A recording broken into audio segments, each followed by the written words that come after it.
Hello students, this is the another video of multiple choice question, and these questions are from the chapter natural resources, and this is from class 9th biology. And here we will see some another multiple choice question, and we'll try to solve it out, and we will see the explanation too. So the first question of this series is: the term water pollution can be defined in several ways. Which of the following statements does not give the correct definition? Okay, this question is asking you that which for definition of the following is not correct.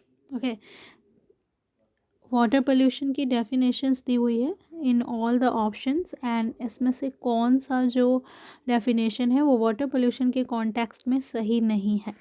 ठीक है, तो पहला जो definition है वो ये है कि the addition of undesirable substances to water bodies it is to. Okay, so water bodies में जब अनडिज़ायरेबल सब्सटेंस ऐड हो जाते हैं तो हम उसको वाटर पोल्यूशन कहते हैं. The second is the removal of desirable substance from water body. Water bodies में जो चीज़ें डिज़ायरेबल हैं, जो होनी चाहिए, उनको रिमूव कर दिया जाए तो उसे हम वाटर पोल्यूशन कहते हैं. A change in pressure of the water body में जो भी प्रेशर है वाटर का, वो उसमें कोई चेंज आ जाए तो उसे हम वाटर पोल्यूशन कहते हैं. या फिर a change in temperature of water bodies में जो टेम्परेचर होना चाहिए, अगर उसमें कोई चेंज आ जाता है तो उसको हम वाटर पोल्यूशन बोलते हैं. तो ये चारों ही जो है वो वाटर पोल्यूशन को डिफ़ाइन कर रही हैं. बट इसमें से ये जो थर्ड वाला है, the third definition, a change in pressure of the water bodies, ये करेक्ट डेफिनेशन नहीं है वाटर पोल्यूशन की. ये जो स्टेटमेंट है वो भी वाटर पोल्यूशन की एक डेफिनेशन है.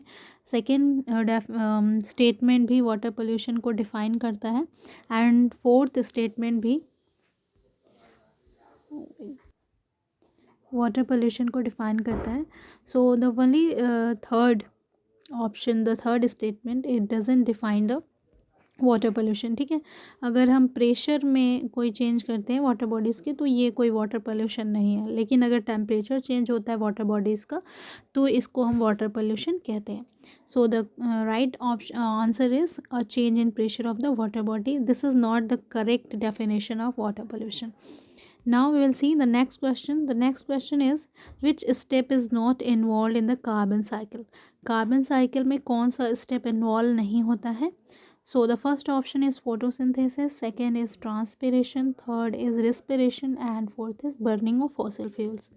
तो आपने कार्बन साइकिल पढ़ी होगी, तो उसमें जो है आप जानते हो कि फ़ोटोसिंथेसिस में CO2 जो है वो इन्वॉल्व होती है.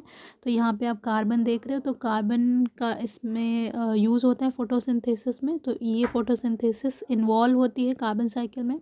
ट्रांसपिरेशन में जो है वो ये आप जानते हो, removal of water, excess water from the plants body.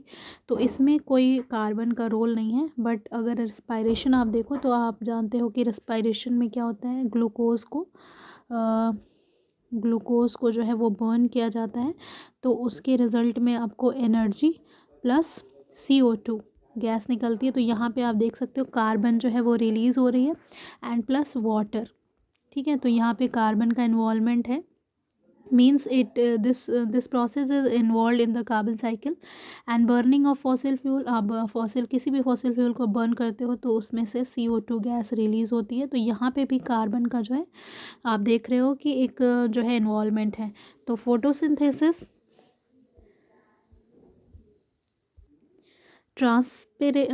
respiration and burning of fossil fuels, these are involved in the carbon cycle, but transpiration is not involved. so ये transpiration जो है वो involve नहीं होता है कार्बन साइकिल में. तो ये आपका right answer है.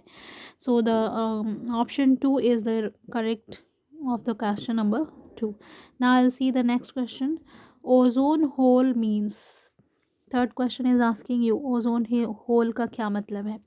a large sized hole in the ozone layer, thinning of ozone layer, small holes scattered in the ozone layer, thickening of ozone in the ozone layer. कि ozone hole का क्या मतलब है? तो ओजोन होल का मतलब होता है thinning of the ozone layer. ठीक है, ओजोन लेयर में थिनिंग हो जाती है, वहाँ पे ओजोन की डेंसिटी कम हो जाती है, इसी को हम क्या बोलते हैं? Ozone hole. Okay, so the right answer is answer number 2। Okay, option number 2 is the correct for the question number 3। Now we will go to the next question, and this question is asking you ozone layer is getting depleted because of। जो ozone layer है वो धीरे धीरे deplete हो रही है, क्यों हो रही है इसका रीज़न आपको बताना है।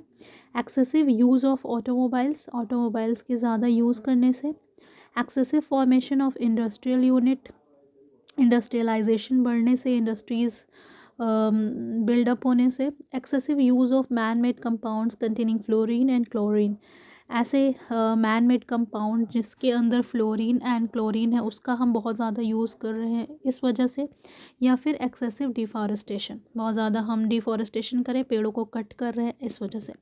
तो आपको ये बताना है कि ओजोन लेयर की डिप्लेशन क्यों हो रही है। So here as you know, जो मैन मेड कंपाउंड्स हम इस्तेमाल करते हैं उसमें फ्लोरीन एंड क्लोरीन होता है, लाइक CFC। ओके, तो ये जो कंपाउंड हैं ये क्या करते हैं, ये ऊपर जाकर स्ट्रेटोस्फीयर में ओजोन को डिग्रेड करते हैं, डिकम्पोज करते हैं। तो आपका जो थर्ड ऑप्शन है वो करेक्ट है। ओजोन लेयर जो डिप्लीट होती है वो मैन मेड कंपाउंड जिनके अंदर फ्लोरीन एंड क्लोरीन होता है उसकी वजह से वो डिप्लीट हो रही है, वो ओजोन जो है वो डिकम्पोज हो रही है। Now we will see the fifth question. The fifth question is asking you which of the following is a recently originated problem of environment। कौन सी ऐसी प्रॉब्लम है एनवायरनमेंट की जो रिसेंट में आपको देखने को मिल रही है? Ozone layer depletion, green house effect, global warming, all of the above. ठीक है, रिसेंट जो इन्वामेंटल प्रॉब्लम है वो इनमें से कौन सी है? तो आप जानते होंगे कि ये तीनों ही जो है वो रिसेंट में जो है वो देखी जाने वाली इन्वामेंटल प्रॉब्लम है। ओजोन लेयर डिप्लेशन भी एक जो है वो रिसेंट में आप देख सकते हो कि ओजोन लेयर डिप्लीट हो रही है। ग्रीन हाउस इफ़ेक्ट भी जो है वो बढ़ रहा है, एंड ग्लोबल वार्मिंग। ठीक है, global warming, green house effect increase होने की वजह से जो है, और ग्लोबल वार्मिंग जो है एवरेज अर्थ का जो एटमॉस्फेरिक टेम्परेचर है वो इंक्रीज़ हो रहा है। तो ये ऑल ऑफ द एबव जो है वो तीनों ही आपको प्रॉब्लम देखने को मिल रही है। तो जो ऑप्शन नंबर 4 है, this is the right answer for this. Now the next question is, when we breathe in air, nitrogen also goes inside along with oxygen. What is the fate of nitrogen? जब हम breathe करते हैं, when we inhale the air, जब हम inhale करते हैं air को, सांस लेते हैं, तो उस एयर में नाइट्रोजन भी अंदर जाती है ऑक्सीजन के साथ। तो वो जो नाइट्रोजन हम ऑक्सीजन के साथ साथ हमारे बॉडी में जाती है उसका क्या होता है? What is the fate of nitrogen? It is asking that. So it moves along with oxygen into the cell. क्या ये ऑक्सीजन के साथ सेल्स के अंदर चली जाती है? It comes out with CO2 during exhalation. जब आप एक्सहेल करते हो आप CO2 बाहर निकालते हो तो वो उसके साथ बाहर आ जाती है। या फिर it is absorb only by the nasal cells, जो आपकी नेसल पैसेज में सेल्स होती हैं वो नाइट्रोजन को एब्जॉर्ब कर लेती हैं। या फिर nitrogen concentration is already more in the cell so it is not at all absorbed. या फिर जो नाइट्रोजन कंसनट्रेशन है आपकी सेल्स में पहले से ही इतना ज़्यादा है कि वो सेल इसको एब्जॉर्ब नहीं करती। So you have to give the answer. So the correct answer of question number 6 is nitrogen comes out with CO2 during exhalation. Nitrogen जो है वो और कार्बन डाइऑक्साइड के साथ वापस एनवायरनमेंट में एक्सहेल हो जाती है, वो सेल्स के अंदर नहीं जाती है, कहीं भी इसको एब्जॉर्ब नहीं किया जाता है। So second is the correct answer of question number 6। Now see the question number 7 and here you have to choose the correct sequence. यहाँ पे आपको करेक्ट सीक्वेंस चूज़ करना है। CO2 इन एटमॉस्फेयर, CO2 एटमॉस्फेयर में है, फिर वो डिकम्पोजर्स में जाती है, फिर वो ऑर्गेनिक कार्बन इन एनिमल्स के फॉर्म में जाती है, then organic carbon in plants. Okay, this is the first option. CO2 पहले क्या होती है, एटमॉस्फेयर में रहती है, फिर वो ऑर्गेनिक कार्बन के फॉर्म में प्लांट्स में जाती है, फिर वो ऑर्गेनिक कार्बन के फॉर्म में एनिमल्स में जाती है, वहाँ से फिर इनऑर्गेनिक कार्बन के फॉर्म में सॉइल में आ जाती है। ये एक सीक्वेंस है। थर्ड है इनऑर्गेनिक कार्बोनेट्स इन वाटर, ये पानी में होती है, फिर इनऑर्गेनिक कार्बोनेट्स के फॉर्म में, फिर ऑर्गेनिक कार्बन के इन प्लांट्स के फॉर्म में आती है, फिर ऑर्गेनिक कार्बन इन एनिमल्स में जाती है, फिर स्कैवेंजर में जाती है। ठीक है, ये एक तीसरा सीक्वेंस है। चौथा है ऑर्गेनिक कार्बन इन एनिमल्स, ये पहले कहाँ रहती है, ऑर्गेनिक कार्बन के फॉर्म में एनिमल्स बॉडी में रहती है, फिर वो वहाँ से डीकम्पोज़र में जाती है, फिर CO2 इन एटमॉस्फेयर, CO2 के फॉर्म में एटमॉस्फेयर में जाती है, फिर ऑर्गेनिक कार्बन के फॉर्म में प्लांट्स में। ठीक है, तो कार्बन साइकिल में आपने पढ़ा होगा। तो यहाँ पर जो CO2 है वो पहले तो सबसे पहला उसका रिजर्वायर क्या होता है, CO2 का रिजर्वायर क्या होता है, कार्बन जो है वो CO2 के फॉर्म में एंड एटमॉस्फेयर में रहती है, फिर वहाँ से वो प्लांट्स उसको क्या करते हैं, कार्बन को CO2 के फॉर्म में एब्जॉर्ब करते हैं ड्यूरिंग द फोटोसिंथेसिस, फिर ये ऑर्गेनिक कार्बन के फॉर्म में प्लांट्स में स्टोर हो जाती है, फिर उसको ऑर्गेनिक कार्बन के फॉर्म में एनिमल्स क्या करते हैं, हीट अप करते हैं, तो ये एनिमल्स के बॉडी में आ जाती है। और फिर जब ये प्लांट्स एंड एनिमल्स डिग्रेड होते हैं आफ्टर द डेथ, उनकी डेड बॉडीज़ जब डीके होती है, तो वो जो कार्बन उनकी बॉडी में होता है वो डिकम्पोज होकर फिर से इनऑर्गेनिक कार्बन के फॉर्म में सॉइल में आ जाता है। तो ये कार्बन साइकिल में होता है। सो the correct sequence is option number 2. Now we see the next question. Question number 8. The total earth surface covered by water is. Okay, earth surface पे जो water है वो कितने परसेंट है, तो as you know it is 75%. Okay, total 75% of the earth surface is covered with the water. Now the ninth question is biotic component of biosphere is not constituted by.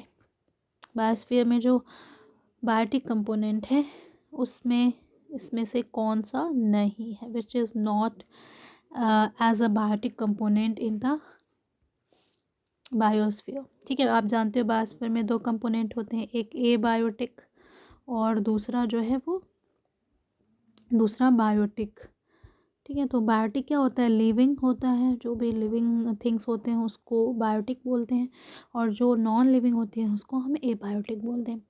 तो इसमें से biosphere में कौन सा biotic है, कौन सा abiotic है, तो क्वेश्चन आपसे पूछा जा रहा है कि कौन सा बायोटिक कंपोनेंट नहीं है।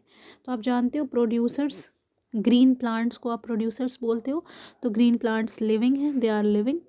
कंज्यूमर्स आप जानते हो, जो प्लांट्स को कंज्यूम करते हैं उनको हम कंज्यूमर बोलते हैं। तो कंज्यूमर्स भी क्या है, एनिमल्स है, they are living, they are biotic. Decomposer, decomposer आप जानते हो माइक्रो ऑर्गेनिजम्स होते हैं, फंगस, बैक्टीरिया, ये चीज़ों को डीकम्पोज करते हैं, तो वो भी क्या है, लिविंग है। तो एयर आप जानते हो, एयर इज़ नॉन लिविंग। ठीक है, ये एक नेचुरल रिसोर्स है जो कि नॉन लिविंग है, तो ये एबायोटिक कंपोनेंट में आएगा। सो the correct answer is option number 4, air. Air जो है वो बायोस्फीयर का बायोटिक कंपोनेंट नहीं है। Okay, now last question of this video, and this is oxygen is returned to the atmosphere mainly by atmosphere में जो है ऑक्सीजन रिटर्न होती है किस फॉर्म में या किस मेथड से होती है, तो आप जब फॉसिल फ्यूल को बर्न करते हो क्या उससे होती है, नहीं, रिस्पायरेशन के थ्रू होती है मेनली, या फोटोसिंथेसिस के थ्रू, या फिर फंजाई के थ्रू। तो आप जानते हो ऑक्सीजन जो है वो एटमॉस्फेयर में मेनली और मैक्सिमम परसेंटेज में जो रिटर्न होती है वो फोटोसिंथेसिस के थ्रू होती है। ओके, फोटोसिंथेसिस में क्या होता है, CO2H2O को कंबाइन किया जाता है और उसके रिजल्ट में आप जानते हो एनर्जी फूड बनता है ग्लूकोज के फॉर्म में। Okay, and then plus water and plus oxygen. Okay, CO2 plus H2O, and इसके एंड में ग्लूकोज बनता है C6H12O6 और प्लस ऑक्सीजन जो है वो रिलीज़ होती है। तो यहाँ पे आप जानते हैं कि जो ऑक्सीजन है मेनली जो है वो एटमॉस्फेयर में वापस किस फॉर्म में होती है, रिटर्न किस फॉर्म में होती है, वो ऑक्सीजन के फॉर्म, सॉरी हाँ, फोटोसिंथेसिस के थ्रू होती है। Okay, so the correct option is photosynthesis. Okay, photosynthesis is the right answer. So this is all for this video. Thank you.